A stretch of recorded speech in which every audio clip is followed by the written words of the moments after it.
some former evangelical Christians who have deconstructed their faith are claiming that Christ's crucifixion was child sacrifice. Is that true? Well, that's what I want to explore on this episode of my podcast, Thinking Out Loud with Alan Schliemann.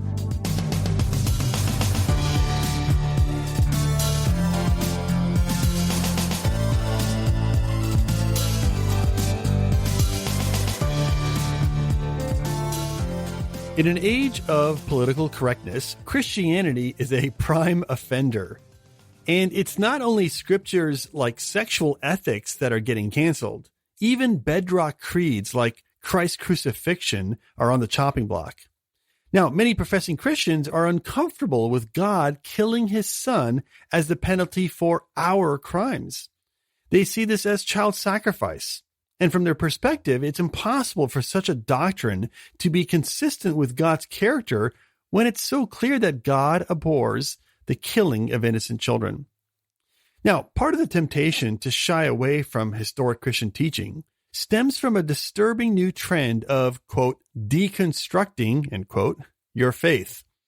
Now, what practitioners claim that they are doing when they deconstruct their faith is jettisoning Christian doctrines that have been tainted by time and tradition and therefore shouldn't be believed today.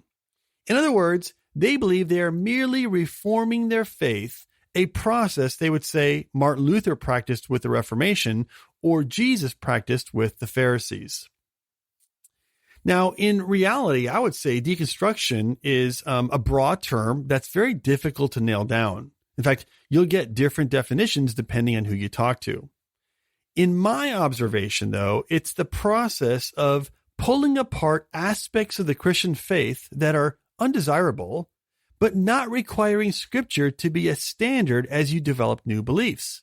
So consequently, as you can imagine, deconstructionist views are often influenced by culture or one's own personal preferences.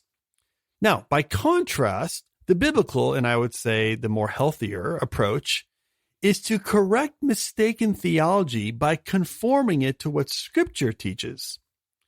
Notice the key difference here between these two approaches is the standard that is used to determine your new theology. It's either Scripture or it's something else like society or your own views. Now, given that the historic Christian understanding of the atonement has sort of fallen out of favor with some deconstructionists, let's consider 3 reasons why characterizing the atonement as child sacrifice is wildly inappropriate. Okay, so here's the first reason. Christ was not a child. So in ancient Israel, children were sacrificed to cult deities like Molech, okay? And those sacrificed were babies or infants. Now, although Jesus is given the title of Son of God, he was not some sort of small child, right? Scripture tells us that he was an adult who was crucified while in his early 30s. Child sacrifice is an incorrect description because of the mere fact that Christ was not a child. Furthermore, referring to Jesus as a child connotes the idea that he was a helpless baby, tossed by the diabolical whims of his parents, which hints, of course, at another problem with referring to the crucifixion as child sacrifice. Second, Christ's sacrifice was not involuntary. Children did not consent to being sacrificed to Molech. Their death was forced upon them, and they had been And in fact, had they been knowledgeable of their potential fate, they would have almost certainly refused to die, right? But by contrast, Jesus was not some sort of helpless victim that was thrown into the fiery hands of Molech against his will. He willingly went to the cross because he had full knowledge of his identity, his mission, and the importance of his work. In fact, Jesus said in John chapter 10, verse 11, he said, I am the good shepherd, and the good shepherd lays down his life for his sheep. Or again, in John chapter 10, verse 17, he says, I lay down my life so that I may take it up again. Indeed, in fact, Jesus clarifies who is in charge of his destiny. This is John 10, verse 18. He says, No one has taken my life away from me, but I lay it down on my own initiative. notice that Jesus makes it clear that he is the one who's in control.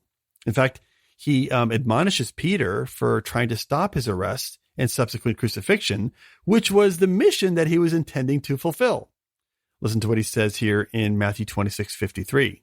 He says, "Or do you think that I cannot appeal to my Father, and he will at once put at my disposal more than 12 legions of angels?"